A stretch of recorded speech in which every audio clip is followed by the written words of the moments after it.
여러분들 안녕하세요. 자, 여러분들 이제 처음 보시는 분, 저도 여러분들 처음 뵙고, 우리 이제 화면상으로 여러분도 저를 처음 보실 거예요. 자, 여러분들 굉장히 많으신 분이 공무원 우리 구급 기술직을 준비를 하고 계십니다. 그 과정에서 우리는 절대평가가 아니라 우리 성적순으로 해서 여러분들 합격, 불합격을 가리기 때문에 옆에 같이 공부하시는 분들도 서로의 선의 이제 경쟁에 이런 부분에서 여러분들이 수업을 듣게 되실 겁니다. 자, 그러면은 똑같은 조건에서 사실 시작하는 거나 마찬가지인데 남들보다 우리가 한 문제라도 더 맞기 위해서는 여러분들이 많은 나름대로의 어떤 노하우, 기본적인 이런 것들이 깔려 있어야지만 똑같이 주어진 100분에서 100문제를 풀고자 할 때 우리가 남들보다 좀 시간의 여유를 좀 더 갖고 한 문제를 더 맞을 수 있다. 이제 이런 부분에서 여러분한테 가능하면 우리가 한 문제를 풀어가는데 돌아가서 우리가 한 문제를 맞는 것이 아니라 가능하면은 지름길로 찾아가서 우리가 답을 체크할 수 있는 이제 그런 부분에 어떤 노하우도 여러분한테 전수를 해드리도록 최대한의 노력을 기울일 것을 먼저 약속을 드리겠습니다. 자, 그러면은 자, 여러분들이 이제 보시고자 하는 이런 그 기술직 과목이 여러분들 이제 두 과목입니다. 여러분들 전기이론하고 그다음에 전기기기라는 거 보편적으로 이제 두 과목을 선택을 하시고요. 또 여러분들 중에는 혹시 이 과목을 군무원 시험을 준비하시는 분들도 보실 수가 있어요. 그럼 우리가 이제 기본적으로는 이제 100문제에서 여러분들이 100분 동안 시험을 보기 때문에 한 문제당 우리가 한 문제당 1분에 풀어 평균을 보면 1분에 한 문제씩 우리가 접근을 하셔야 돼요. 근데 보편적으로 보면 시간이 부족해서 여러분들 문제를 다 푸실 수 있는 경우가 아마 거의 없을 거라고 봐요. 시간이 부족해요, 사실은. 그러면은 그 주어진 시간 내에서 여러분들이 우리가 빨리 접근할 수 있는 그 방법을 한번 공부를 해보자는 뜻입니다. 자, 여러분들이 이제 과목에서요, 우리가 전기이론 과목이 여러분들 시험 문제 20문제 나옵니다. 전기이론에 이제 크게 보시면은, 과목이 전기이론이라고 되어 있지만, 과목은 두 과목이에요. 우리 전기이론이라는 순수한 전기이론 파트가 하나 있고요. 그 다음에 전기자기학이라는 부분으로 이루어져 있어요. 여러분들 교재에 보시면은요, 자, 우리 여러분들 컨텐츠를 가지고 여러분들 그 목차를 한번 보시면은 1장, 2장, 3장, 4장까지 돼 있어요. 파트 1, 파트 2, 그 다음에 3, 4까지, 파트 4까지 나와 있습니다. 그 중에서 파트 1부터 파트 3까지는 순수한 우리 전기이론, 회로이론 쪽이고요. 네, 파트 4라고, 여러분들 제목이 파트 4라고 되어 있습니다. 거기 뭐라고 되냐면요, 전기와 자기라고 되어 있거든요. 그 부분이 전기자기학 부분이라고 생각하시면 됩니다. 자, 그러면 이렇게 나눠져 있는데, 우리, 과연 그러면 점수가 20문제인데 1장부터 시작해가지고 우리 파트 4까지 나눠져 있는데, 똑같이 n분의 1에서 우리가 파트 4까지 나눴으니까 파트 1당 5문제씩 나오느냐? 그거 아닙니다. 예전에는 이 자기학 쪽에서 여러분들 보통 한 5문제까지 나왔는데 최근에 들어서는요, 적게 나올 때는 2문제밖에 안 나오고요. 그 다음에 3문제. 2017년 국가직 시험을 첫 해를 딱 시험 봤더니 몇 문제 나오냐? 4문제 나왔습니다. 그래서 여러분들 이렇게 보시면 돼요. 자기학을 어려워하시는 분들이 상당히 많거든요. 최근에 들어서는 2문제에서 5문제 쌓이는데 5문제 나오는 경우는 거의 없더라. 그러니까 결국 평균 내보면은 2문제에서 4문제 사이 나올 거다. 이렇게 보시면 됩니다. 그리고 아주 어려운 문제는 안 나올 거다.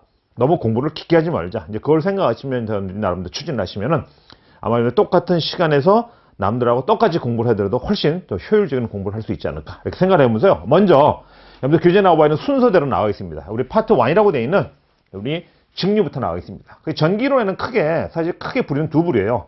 자, 우리 파트 1이라고 되어 있는 직류하고요. 원래는 크게 의미하면은 교류 파트하고 직류 파트 두 파트로 나눠져 있습니다. 교재에서는 편의상 파트 1, 2, 3로 나눠져 있다. 이렇게 생각하시면 될 것 같습니다. 그 부분들이요. 자, 그래서 여러분들 이제 그 나와 있는 순서대로 여러분들 교재를 보시면은요, 여기 나와 있는 이 화면을 보시면서 다른 부분 보시고 교재에 나와 있는 그 순서대로 여러분들 강의를 하시면서 제가 필요한 부분은 이쪽으로 칠판으로 옮기면서 여러분들 부연 설명을 더 드리는 그런 수업의 진행 방법을 택하고자 합니다. 제 목표는요, 여러분들 2017년 그 국가직 첫 해 시험 본 거 보니까 생각보다 그렇게 어렵게 나오진 않았더라고요. 저만 쉬운가요? 여러분들도 쉬워야 되죠. 그래서 20문제 중에서 여러분들 충분히 접근할 수 있던 문제는 18문제, 19문제까지는 충분히 접근할 수 있었을 거라고 생각이 됩니다. 자, 그래서 우리는 20문제를 다 맞으면 좋겠지만 그럴 수는 없고 최소한의 여러분들이 실수를 우리가 줄여서 최대한의 많은 문제를 만들 수 있도록 노력을 해주셨으면 좋겠습니다. 자, 우리 한번 순서 나와볼까요?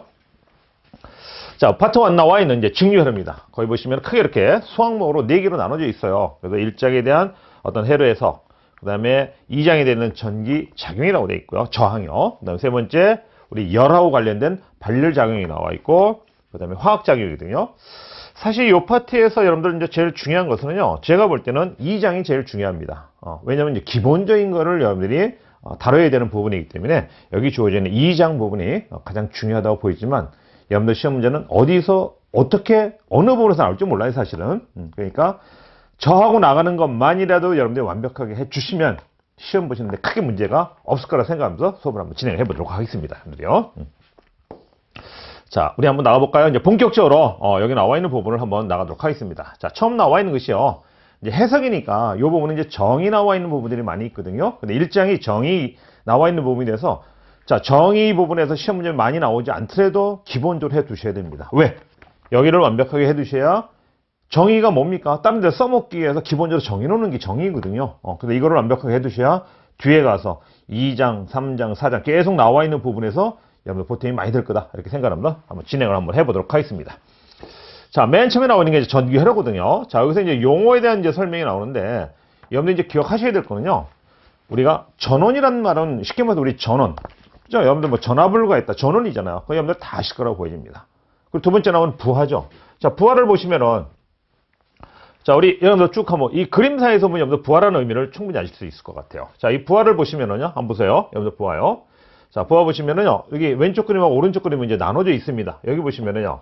자, 왼쪽은 실제 어떤 우리가 적용을 해서 사용하는 거고, 요거는 이제 회로들을 그려놓은 거잖아요. 그럼 쉽게 말해서 우리가 전원이다. 그럼 여러분들 많이 보셨을 거예요. 우리 뭐죠? 우리 여러분들 흔히 주위에서 많이 볼 수 있는 뭡니까? 건전지 있잖아요. 1.5V 건전지 여러분들 모르시는 분 없죠? 그게 전원이에요.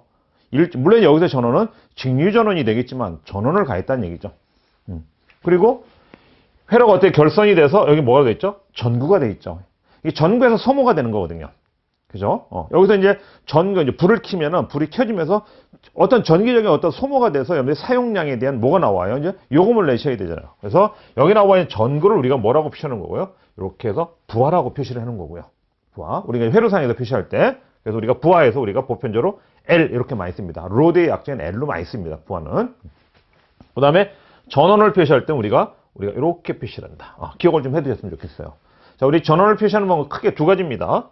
우리 이렇게 표시되어 있는 이 방법이 있고요. 또 하나는 이렇게 태극기처럼 되어 있는 이 표시 있죠. 자, 이거는 뭐에 대한 전원이냐면 우리 직류 전원을 표시할 때 이렇게 표시하죠. 그러니까 직류는 우리 영어로 얘기할 때 뭐라 합니까? DC라고 얘기를 하는 것이고요. 교류를 얘기할 때 우리는 뭐로 표시합니까? 우리가 AC라고 얘기를 합니다. 자, 이런 부분들이 여러분들 다 아시는 부분이라고 보이세요. 자, 이제 중요한 것은 사실 이제 이런 부분들이 중요한 것이 아니라 여러분들 이렇게 보시면은요. 자, 그러면은 회로가 우리가 제일 중요한 건 전류입니다. 여러분 나중에 시험 보실 때 굉장히 필요한 것이 전류에 대한 개념이에요. 자, 그러면은 자, 여기 보시면은요. 자, 우리 여기 보시면은 아까 우리 전원을 표시할 때 이렇게 표시됩니다. 긴 부분이 있고 짧은 부분이 있어요. 꼭 기억하셔야 됩니다. 긴 부분이 원래 뭘 뜻한다? 표시가 안 돼 있더라도 플러스를 뜻한다. 짧은 부분은 표시 안 해요. 왜? 한쪽이 플러스면 한쪽이 뭐가 될 거니까? 마이너스가 될 거니까. 됐죠? 꼭 기억하셔야 돼요. 왜 이걸 기억해야 되냐면은 회로가 이렇게 연결되어 있다고 보면은 반드시 전류는 어디에서 어디로 냐면 전위가 높은 데서 낮은 데로 흐르게 돼 있어요. 전위가 기억하셔야 돼요. 전위가 높은 데서 어디로? 낮은 데로. 그 얘기는 뭐냐면요. 플러스에서 시작을 해서 그죠? 플러스에서 시작해서 어디로 흐른다는 얘기죠? 마이너스 쪽으로 뭐가 흐른다? 전류가 흐른다는 뜻합니다. 나중에 이제 방향 때문에 문제의 답이 플러스가 될 수도 있고 마이너스가 될 수도 있기 때문에 방향을 여러분들 정확하게 기억을 해주셔야 돼요.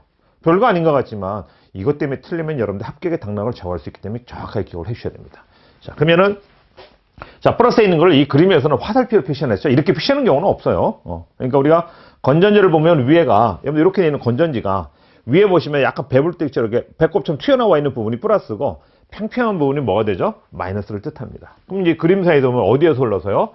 플러스에서 여기를 이제 스위치를 딱 연결을 시키면은 여기를 통해서 이 끊어져 있으면 불이 안 들어오겠죠. 그러니까 이렇게 통해서 어디로 가는 거죠? 이렇게 연결이 돼야지만이 여기에 흐르는 전구에서 불이 반짝 들어오는 이런 회로를 구성하게 되겠죠.